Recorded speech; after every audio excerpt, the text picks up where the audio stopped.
maar vir u vra om die woord van die Here saam met my oop te maak en ons lees uit Handelinge, die eerste hoofstuk. Handelinge, die eerste hoofstuk.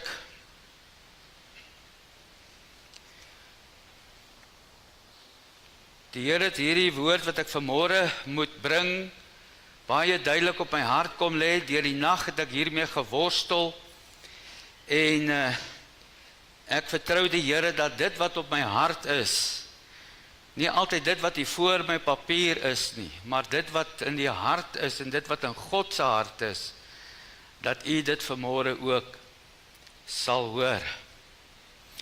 Nou vriende, Handelinge hoofstuk 1 gaan natuurlik oor die feit dat die Heilige Gees beloof is, dat die disippels moes wag op die belofte van die Vader, totdat hulle toegerus is met krag uit die hoogte. So kom ons lees hierdie hoofstuk, vers 1 tot by vers 14. Die eerste verhaal Theophilus het ek opgestel oor alles wat Jesus begin doen en leer het, tot op die dag dat hy opgeneem is nadat hy aan die apostels wat hy uitverkies het deur die Heilige Gees bevele gegee het, aan wie hy ook na sy lyde hom lewend vertoon het deur baie kentekens, terwyl hy gedurende 40 dae aan hulle verskyn het en oor die dinge van die koninkryk van God gespreek het. En toe hy nog met hulle saam was, het hy hulle bevel gegee om nie van Jerusalem weg te gaan nie, maar om te wag op die belofte van die Vader, wat julle, het hy gesê het, van my gehoor het. Want Johannes het wel met water gedoop, maar julle sal met die Heilige Gees gedoop word, nie lank na hierdie dae nie. Die wat by mekaar gekom het, vra hom toe en sê, Here, gaan u in hierdie tyd die koninkryk van Israel weer oprig? En hy antwoord hulle, dit kom julle nie toe om die tye of geleenthede te weet wat die Vader deur sy eie mag bepaal het nie. Maar julle sal krag ontvang wanneer die Heilige Gees oor julle kom, en julle sal my getuies wees in Jerusalem, sowel as in die hele Judea en Samaria en tot aan die uiterste van die aarde. Nadat hy dit gesê het, is hy opgeneem terwyl hulle dit sien, en 'n wolk het hom voor hulle oë weggeneem.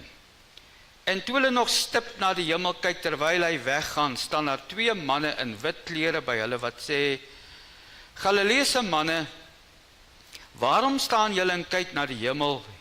Hierdie Jesus wat van julle opgeneem is in die hemel sal net so kom soos julle hom na die hemel sien wegvaar het. Daarop draai julle om na Jerusalem van die berg af wat genoem word Olyfberg, wat naby Jerusalem is, 'n sabbatsreis ver. En toe hulle daar kom, gaan hulle na die bovertrek waar hulle gewoond was om te vertoef, naamlik Petrus, Jakobus, Johannes en Andreas, Filippus en Thomas, Bartolomeus en Matteus, Jakobus die seun van Alfeus en Simon die ywerraar en Judas die seun van Jakobus. Hulle almal het eendragtig volhard in gebed en smeking saam met 'n aantal vroue en Maria die moeder van Jesus en met sy broers. Ons gaan net tot daar lees, liewe vriende. As 'n mens nou sou omblaai, of as jy by hoofstuk 2 kom, vers 1, dan sal jy net daar lees, en toe die dag van die Pinksterfees aangebreek het, was hulle almal eendragtig by mekaar. Liewe vriende, liewe broer en suster, ek wil vanmôre met u praat, soos die Here dit baie duidelik vir my kom bevestig het, en kom wys het oor daardie een vermiste skakel. Daardie een vermiste skakel. Ek kan dit zeer sekerlik ook noem die een uitstaande geheim, wat ons by die eerste gemeentes vind, wat moontlik, ek sê moontlik, by ons gemis kan word. By die kerk in die geheel, by gemeentes, by kinders van die Here, en vriende, in hierdie tyd waarin ons lewe, moontlik absoluut so noodsaaklik is. Die een ontbrekende skakel, dit wat ons vind by die laaste gemeente, of wat teenwoordig was by die laaste gemeente, en by ons moontlik mag ontbreek. Jy weet, ons ken mos almal, daai een skakel, daai een ding om die werk klaar te kry, wat ek nie nou het nie. Daai puzzel wat ek bou, en daai een wat weg is, en ek kan nie die werk voltooi nie. Ons ken daardie situasie. Vriende, ek wil begin met die vraag, wat was die geheim van die eerste gemeente se krag? Wat is dit? Ek wonder oor dit, ek dink oor dit, ek soek in die Bybel na antwoorde oor dit, en ek hoop dit is by u ook so. Wat is dit wat daardie gemeente so kragtig gemaak het? Wat is dit wat hierdie mense laat aanhou het, ten spyte van geweldige teenkanting, vervolginge?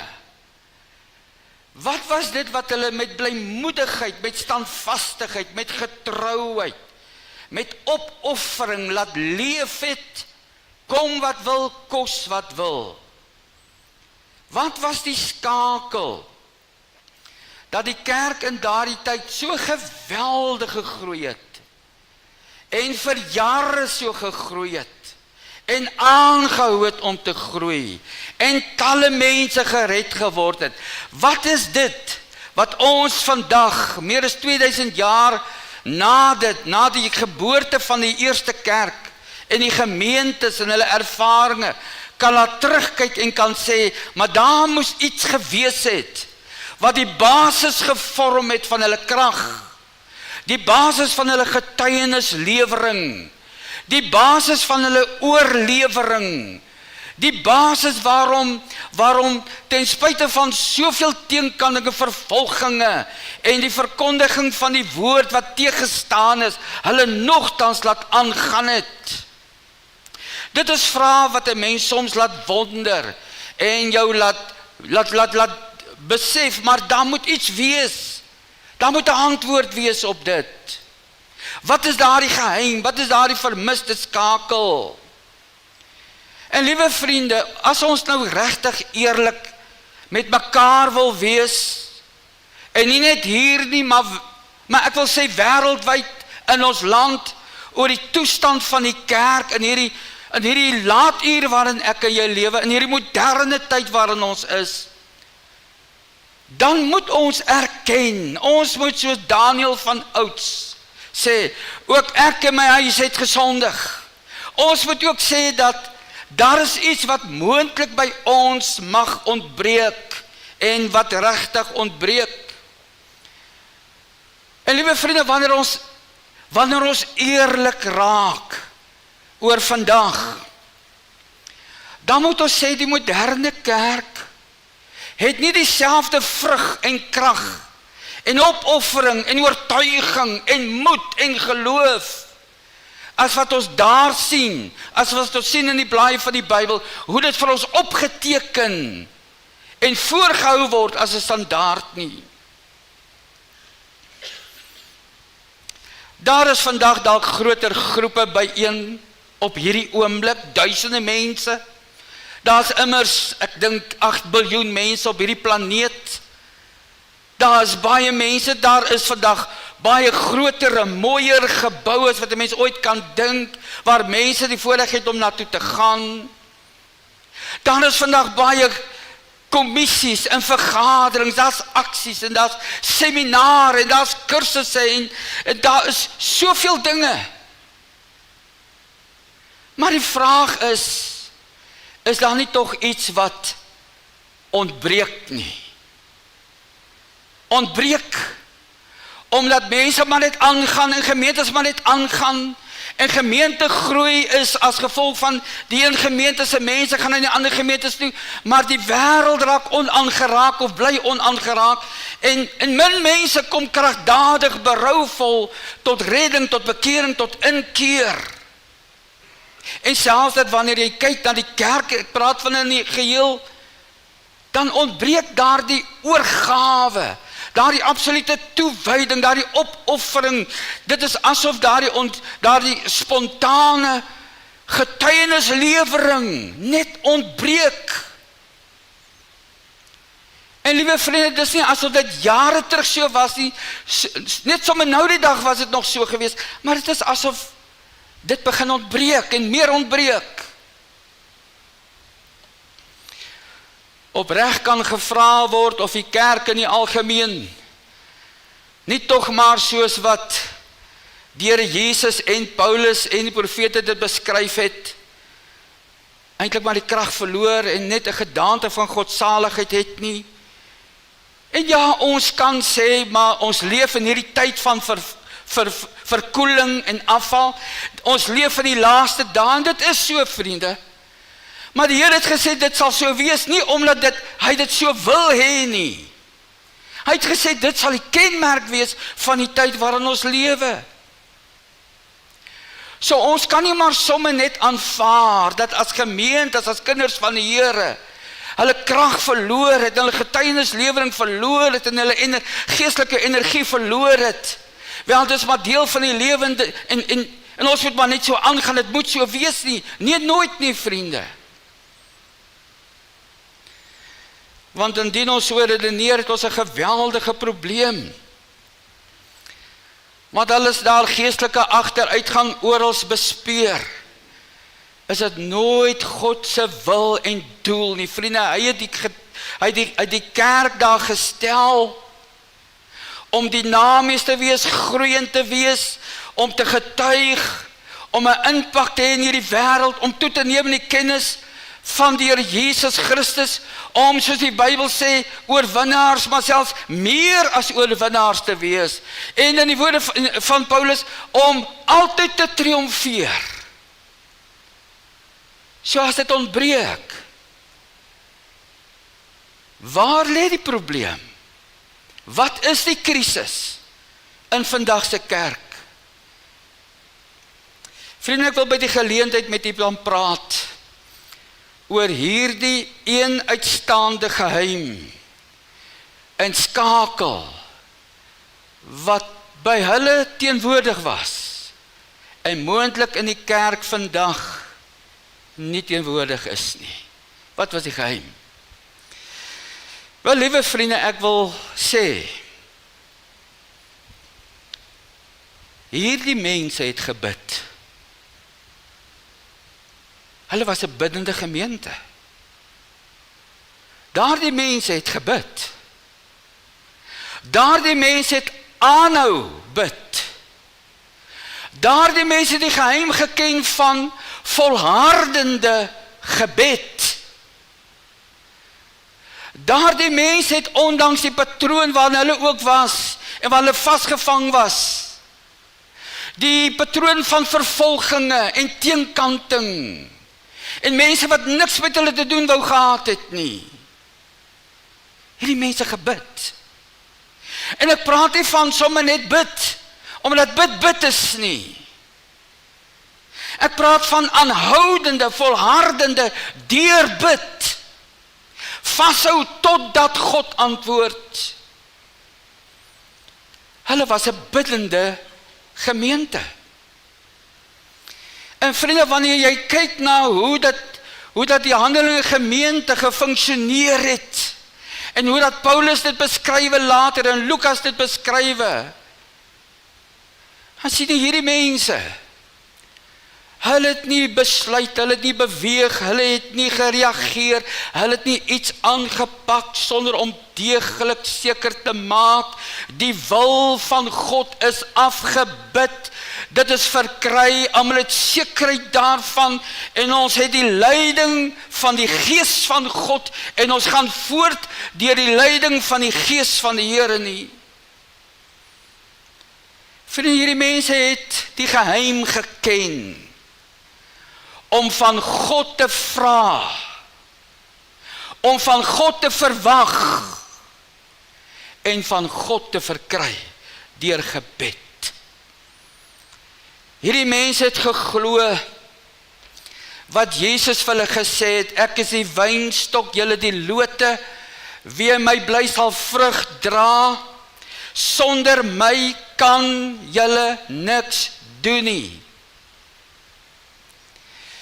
Vriende, wanneer daar gewoonlik gepraat word oor en gepreek word vanuit Handelinge 1, Handelinge 2 en die eerste gemeentes, dan word daar met reg verwys en gepreek oor die besondere krag en werking van die Heilige Gees.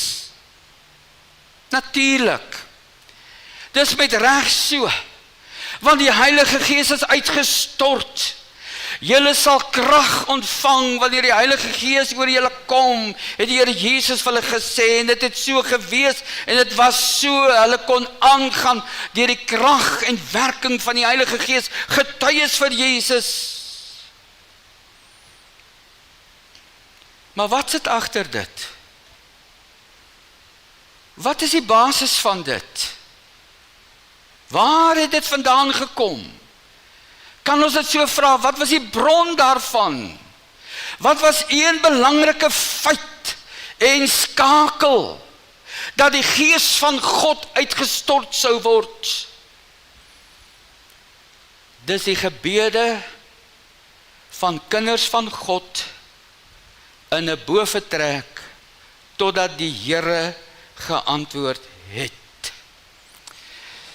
Vriende, die bron van die krag en werking van die Heilige Gees was niks anders as geloof en gehoorsaamheid aan die opdrag van die Here Jesus nie.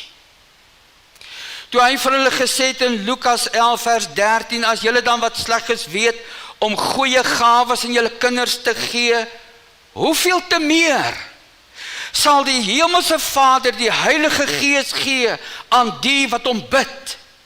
Hoor mooi, hoeveel te meer as julle hom bid, sal hy die Heilige Gees gee. En hulle dit onthou, en hulle dit omarm, en hulle dit geglo. En toe hy vir hulle die opdrag gee, in Lukas 24 vers 49, en kyk, ek stuur die belofte van my Vader op julle, maar julle moet in die stad Jerusalem bly, hoor nou mooi, totdat julle toegerus is met krag uit die hoogte. Julle moet nie ophou bid voor dit gebeur nie.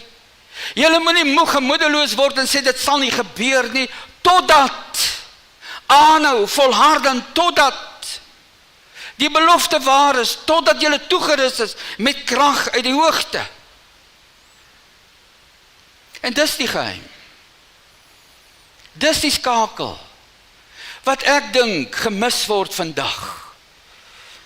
Handelinge 1 vers 4 ook, om in Jerusalem te wag op die belofte van die Vader, sodat julle toegerus kan word met krag uit die hoogte. En dis waarom ons vers 14 kry. Hulle almal het eendragtig volhard in gebed en smeking. Gebed en smeking. Vriende, hierdie mense het geweet wat God gesê het, wat hulle moet gaan doen. Hulle die wil van God verneem, hulle die opdrag gekry, en hulle het gesorg dat hulle daarby bly. Hulle het gebid, totdat. En die resultaat was, God het gedoen wat hy gesê het hy sal doen. Die resultaat was, God het gewerk. Vriende, let net op, hierdie mense hulle het gewag tot. Hulle het gebid tot. Aanhoudend, volhardend. Hulle het nie 2 dae, 3 dae aangegaan en gesê, wel, dit gaan nie werk nie. Of ons mors ons tyd hier nie. Hulle het God se woord gevat, het geglo, en hulle dit gaan doen in daardie boefretrek. Ons noem dit, hulle deurgebid. Hulle het vasgehou. Hulle het die troon van genade bestorm met vrymoedigheid. Hulle het die altaar vasgehou en gesê, Here, U het gesê, Here, U moet.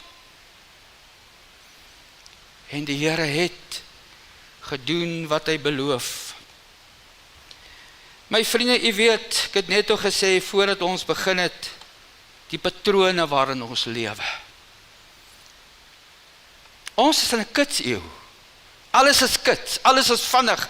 Alles wat vandag moes gebeur, moes eintlik 2 weke terug al gebeur het. Ons leef in hierdie gejaagde patrone. Dis so. En weet jy wat, hierdie goed raak ons godsdiens. Hierdie lewenspatroon daar buite, hierdie van stuurboord na bakboord, dit raak, dit beïnvloed ons godsdiens, ons lewe, ons oorgawe. Want nou begin ons gebede bestaan uit net vinnig voor ons vertrek, net vinnig wanneer ons terugkom, net gou voor ek gaan slaap, net sulke kort vinnige gebede. Dis amper asof ons elke keer net 'n tafelgebed doen. Maar wie ken die geheim van deurbid vashou totdat?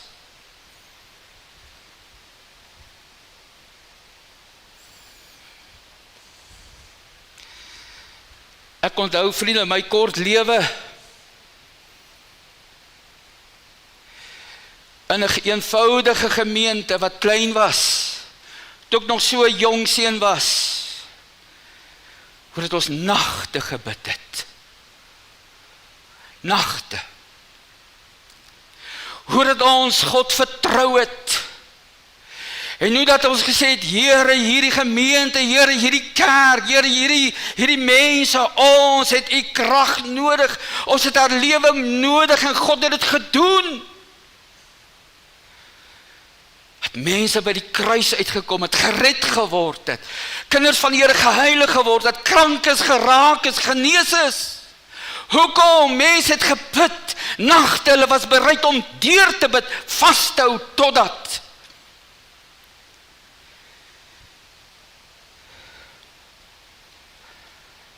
God se eerste bedoeling met gebed is dat ons in hom sal bly,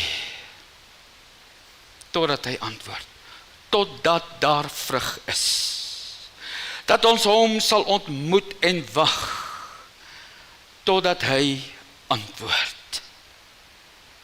Vriende, telke male lees ons, jy moet God beproef. Wag op die Here. Wag op die Here. Dis waaroor dit gaan. As jy dink aan Abraham toe Lot, daar in daardie geweldige plek van verval was, Sodom en Gomorra was, lees ons in Genesis 18, hoe dat Abraham voor die aangesig van God bly staan het. En hy begin met die Here te praat. Here, is daar nie 50 regverdiges nie? En daar is nie. Here, maar is daar nie 45 nie, 40, 30? En so gaan hy aan, totdat daar 10 is, miskien is daar soveel, en hy praat met die Here, en jy kan het gelees, hy sê, ek waag dit om met God te praat. Ek waag dit om met God te praat. En jy sal kan lees in Genesis 18 vers 30, laat die Here tog nie toornig wees nie, en mag ek nog iets sê, miskien sal daar soveel gevind word. En nou lees ons, liewe vriende, in Genesis 18 vers 33. En die Here het weggegaan, toe hy opgehou het om met Abraham te spreek. Is nie solank as wat God gepraat het, solank het Abraham bly staan. God het met hom gepraat. En is dit nie wat ons mis vandag nie? Ons sê vir die Here wat ons wil sê, en ons gaan aan met ons lewe, en ons hoor nie, ons kom nie by daai stil wees en in hom bly om te sê, Here, maar wat sê u nie? En ons mis, want ons ken nie meer die geheim van deurbid, aanhou, volhardend bid nie. En vriende, as ek met u praat, en met die kerk praat, praat ek met myself. Praat ek met myself, want ons kom in hierdie patroon, en ons leef, en ons moet uit dit uitkom. As ons enigstens 'n impak wil hê in die omgewing, en in die dorp,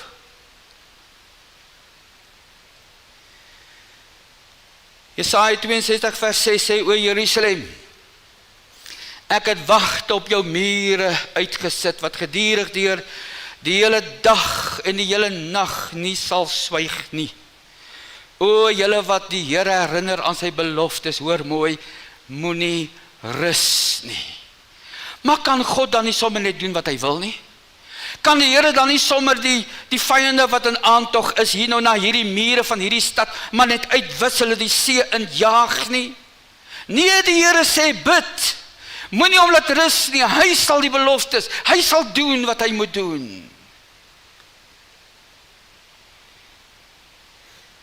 En as jy Jesaja 62 verder lees, dan lees jy vers 7, laat hom nie met rus nie, totdat hy Jerusalem bevestig. Totdat, hou aan, bid.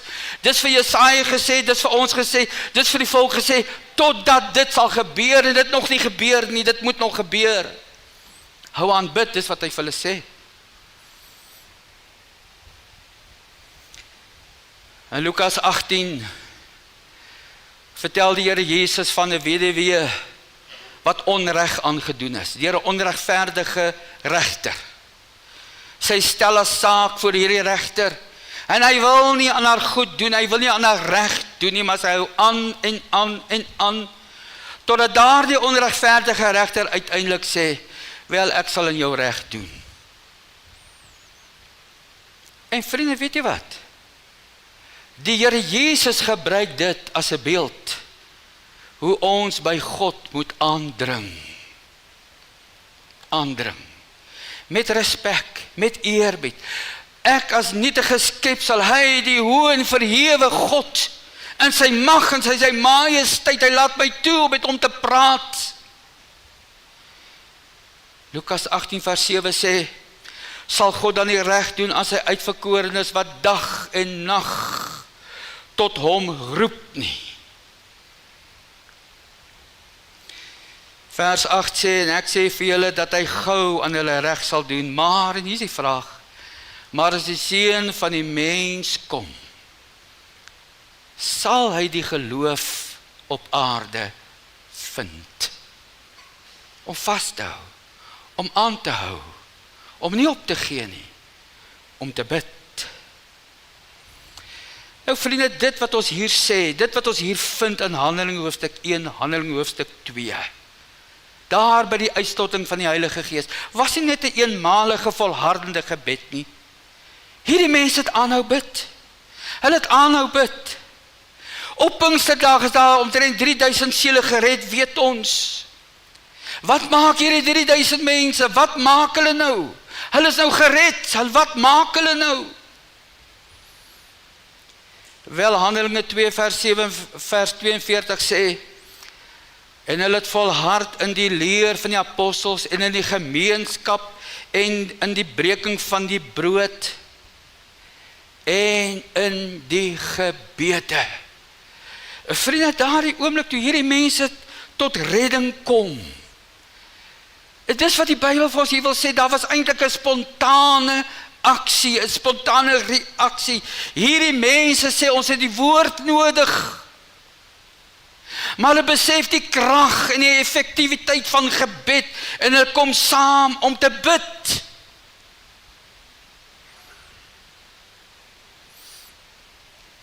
Ek wil sê, die woord van God word hulle voedsel, en gebed word hulle asemhaling. En vers 46 sê, hulle het eendragtig volhard in die tempel en van huis tot huis brood gebreek. Hulle het by mekaar gekom en begin bid. Jy kan nou maar net die prentjie kry, jy kan nou maar dink, die toeloop by die tempel, herlewing, in die Joodse ortodoksie, herlewing is ongekend. Mense stroom na die tempel en soek God se woord, hulle wil bid. En wat was die resultaat daarvan? Handelinge 2:47 sê, die Here daagliks by die gemeente gevoeg, die wat gered is, daagliks. Waar kom dit vandaan? Ja, die Gees is uitgestort. Hulle het getuies van die Here Jesus geword. Maar die basis was, vriende, hierdie mense het gewag op God dat dit moet gebeur. Hulle het gebid. Ek vra die vraag, ek vra dit vir myself, ek vra dit vir ons almal. Mis ons dit nie? Is dit nie 'n vermiste skakel? redding en bekering van siele. Jy hoor nie meer getuienis nie.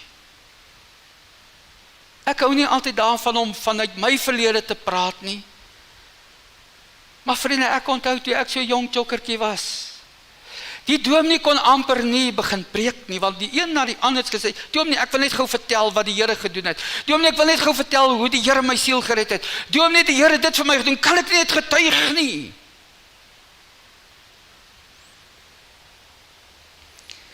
Ek vra die vraag of ons tevrede is met die toestand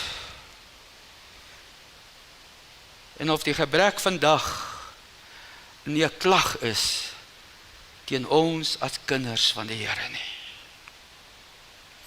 Het is maklik om te sê, die mense harte het hard geword. Het is so maklik om dit te sê.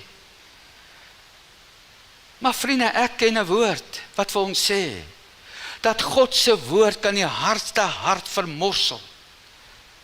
Dat gebed in die gees van die Here, deur gebed kan die gees in die harte van mense deurdring. Want jy kan geen mens die hemel inpreek nie, maar jy bid om die hemel in. God gee ons die opdrag om te bid.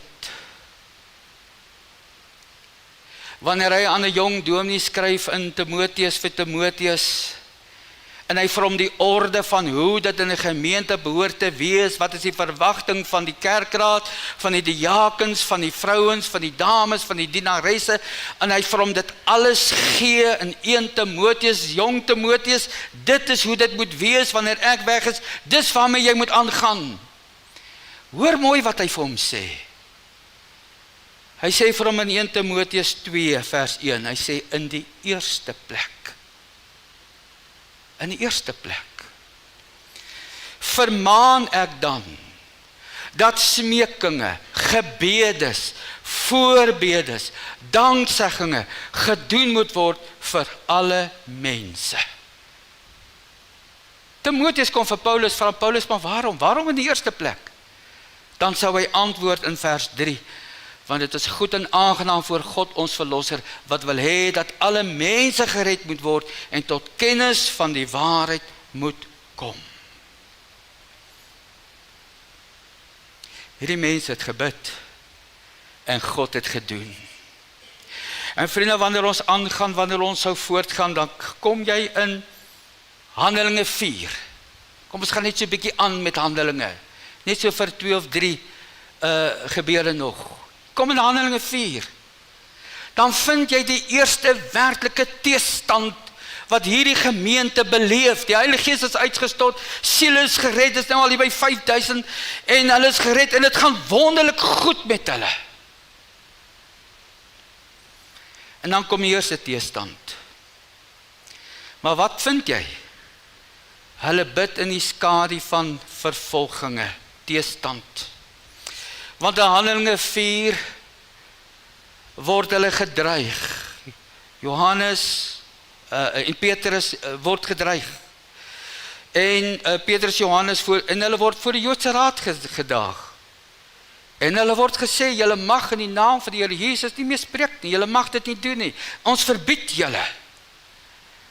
Maar wat doen Petrus en Johannes? Hulle sê vir daardie Joodse raad, wel, julle moet maar self besluit, of ons aan julle eerder gehoorsaam moet wees, of aan God. En hulle sê, maar ons sal aan God gehoorsaam wees. En ons sal aangaan om die evangelie te verkondig. En wat doen hulle toe?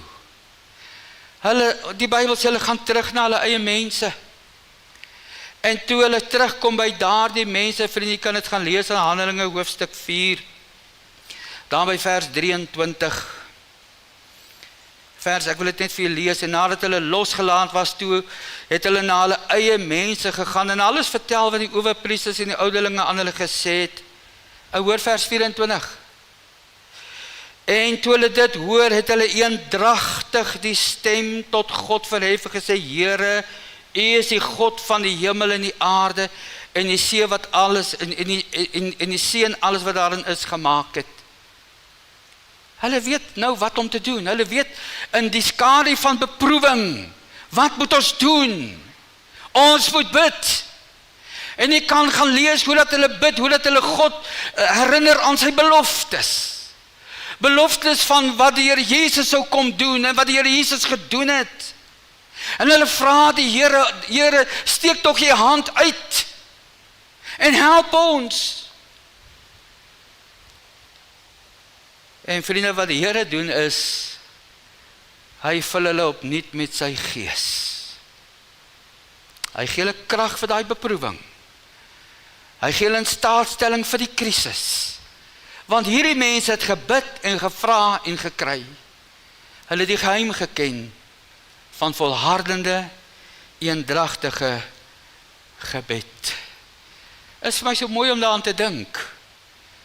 Vriende, hierdie mense in die aangesig van teestand, begin hulle nie hulle lot bekla en kerm en sê, ag Here, verwyder die teestanders, jaag hulle tog die see in nie, dat ons net aan kan gaan, dat ons net gemaklik en gerieflik kan lewe nie, vat net ons probleme weg nie. Jy kan dit gaan lees, hulle herinner God aan sy grootheid, aan sy ewige plan, aan sy wonderlike raadsplan wat hy het, en dat die evangelie nie gekeer mag word nie. Hulle bid om krag en vrymoedigheid, en God antwoord hulle. Vriende, ons leef die Christendom vandag. Ek het dit verlede Sondag ook vir u gesê, daar's baie teestand, daar's stryd.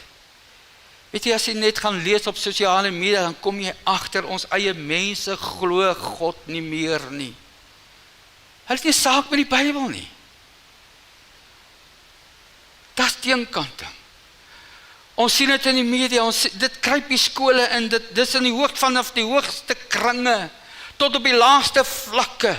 Evangelie word bedreig, gemeentes word bedreig, kerke word verkoop. Wat doen ons? Wat sal ons doen in die lig van die bedreiging teen die evangelie? Ons sal bid, is al uitweg wat ek en jy het, om God se troon op te soek, om met vrymoedigheid te gaan sê, Here, iets gesê, sonder my kan jy hulle niks doen nie, ek erken dit. Ons is van nie afhanklik. Eerste gemeente het nie maar net stil swyn toegekyk en sê, wel, dis maar die tyd waarin ons leef nie. Hulle het aangegaan. Kom jy in Handelinge hoofstuk 6, dan sien ons hierdie mense, die kerkleiers, verstaan die krag van die woord en van gebed. Jy sien wat hulle die gemeentestruktuur begin regkry. Jy sien, vriende, as jy kyk na die kerkgeskiedenis, jy kyk na die ontwikkeling van die kerk, dan sien jy hoe dat die kerkstrukture reggetrek is tot 'n goeie orde. En dan sien jy wat daar gebeur. In Handelinge hoofstuk 6, as jy dit sou gaan lees later, dan sien jy 3 groot geheime van gemeentebou. 1, die verkondiging van God se woord, volhardende gebed, die verdeling van take, want ons is liggaam van die Here Jesus, ons het elkeen iets om te doen, om gelyke sorg vir mekaar te dra, want ons het een gemeenskaplike doel en doelwit. Die evangelie moet verkondig word, siele moet bereik word, Christus se naam moet verkondig word. In Handelinge hoofstuk 6, die werk neem toe, prioriteite raak meer, die patrone, die prioriteite, die tyd raak minder om dinge te doen. En die apostels kan net nie meer by alles uitkom nie. En hulle doen 'n prioriteitsbepaling. En hulle sê, kyk dan uit broeders na 7 manne, Handelinge 6 vers 3, of vers 2, sê, dit is nie reg dat ons die woord van God nalat om die tafels te bedien nie. Kyk dan uit broeders na 7 manne, uit julle van goeie getuies, vol van die Heilige Gees en wysheid, wat ons oor hierdie nodige saak kan aanstel. En sê, maar ons, dis vers 4, sal volhard in die gebed en bediening van die woord. Daar is die prioriteite. Dis wat ons moet doen. Ons moet bid. Ons moet werk. Ons moet manne wees En ons moet dames wees, ons moet dienaars wees, wat hande het en voete het om mekaar sorg te dra, om mekaar te help, om te ondersteun vir een doel, om die evangelie van die Here Jesus te verkondig. Vriende, is daar nie te veel rade, te veel vergadering, te veel kommissies en te min gebid nie? Ek vra dit. Baie gemeentes se prioriteite is glad nie meer gesentreerd rondom die verkondiging van die woord en gebed nie. En ek moet vir julle eerlikwaar sê, vriende, ek het nou deur kerke beweeg, deur gemeentes beweeg, as baie godsdienstige oefeninge. Ek vra, wat is die waarde, die heilswaarhede van dit? Ek was by gemeentes wat niks anders is as 'n koffieshop nie. Jy kom by die gemeente en dis wonderlik dat ons koffie bedien. Ons moet dit dien, maar jy kom daar so jy kan kerk toe gaan, dan kan jy gou-gou jou kos gaan koop. Jy kan gou-gou sommer naaldwerkklasse gaan doen. Jy kan gou-gou gaan kyk hoe om jou diere te versorg, hoe om jou kat te versorg, hoe om jou hond se naels te sny. Jy kan dit alles doen een Sondag. Alles by die kerk is 'n kerkmol. En dan so waar, dan sê hulle, ons het nou vanmôre net so 10 minute gehou om aan die woord te spandeer. Hier's iemand wat gaan vir ons kom vertel hoe om jou plante te versorg, om jou bome te snoei.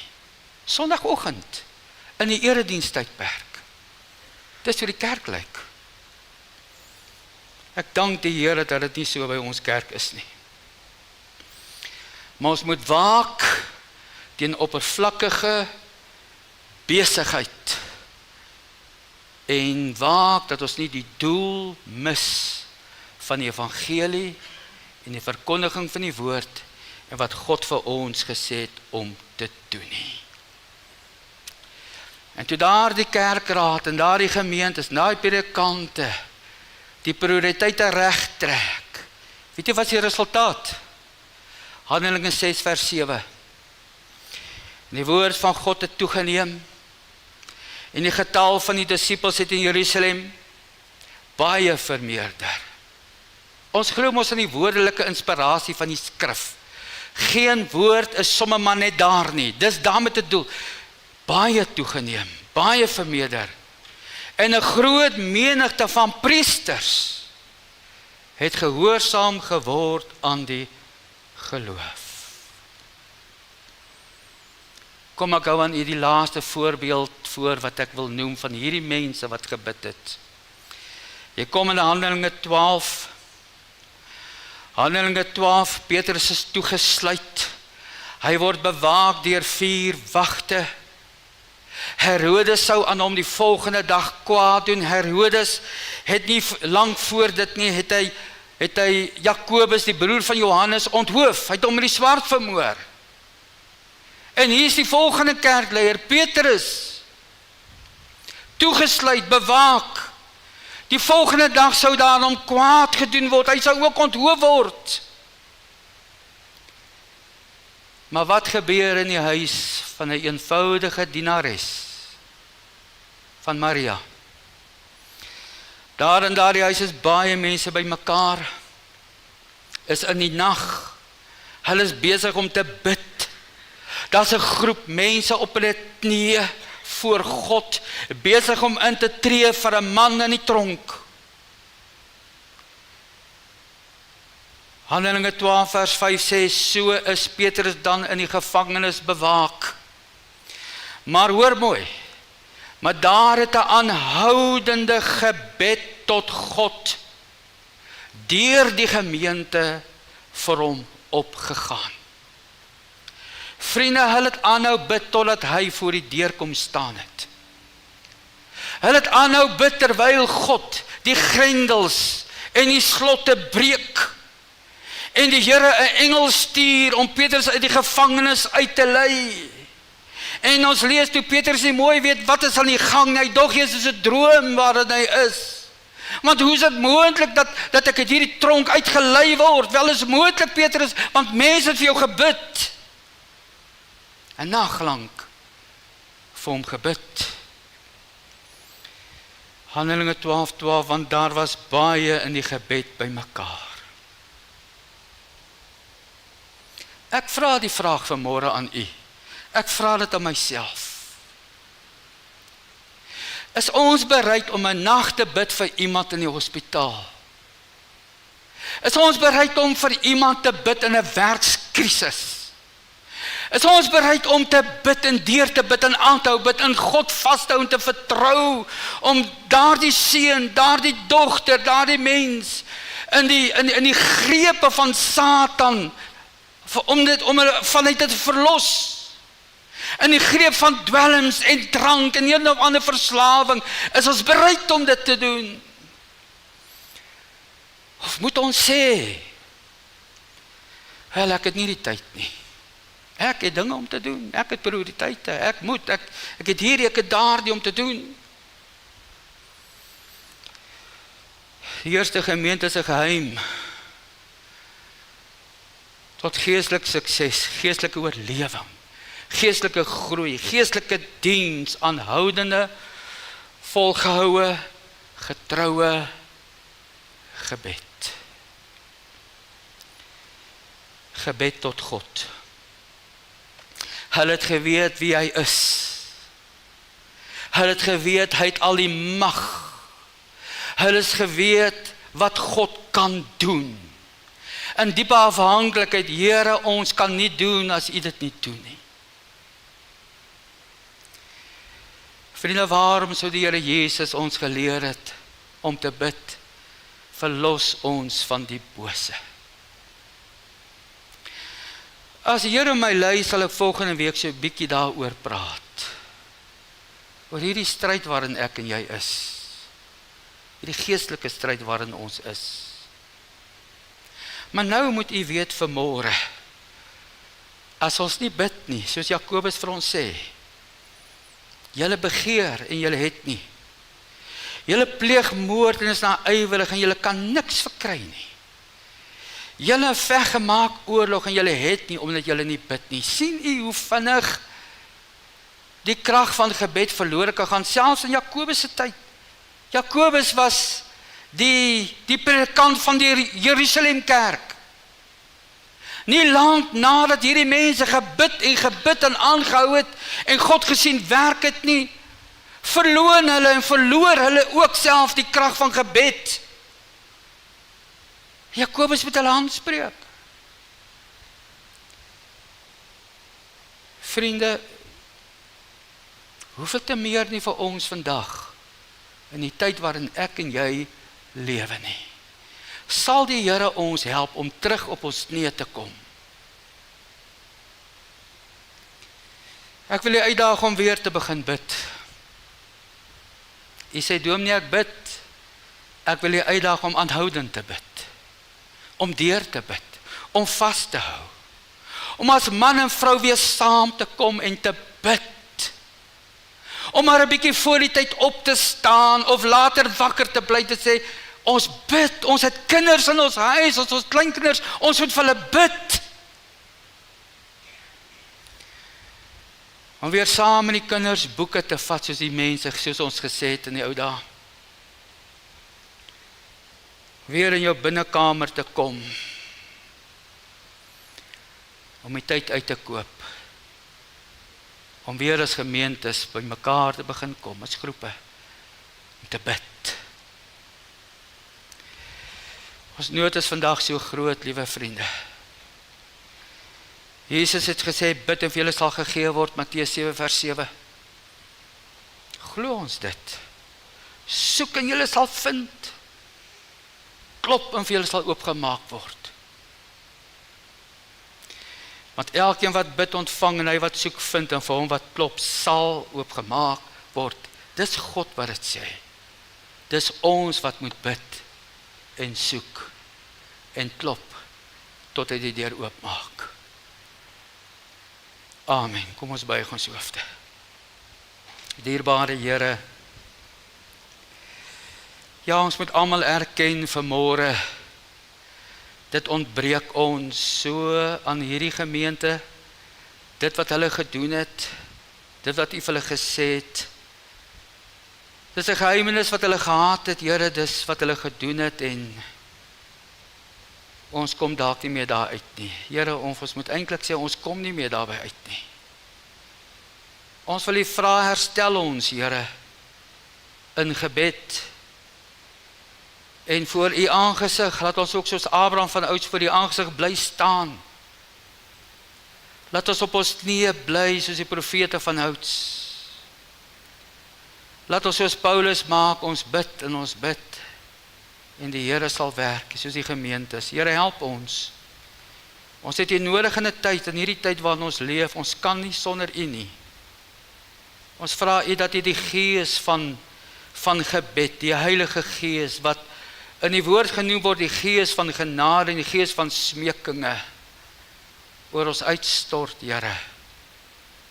Want daar's 'n wêreld daar buite, as mense in ons huise, in ons families, wat ons gebede nodig het. Ons vra hierdie dinge, ons bid hierdie dinge, in Jesus se naam. Amen.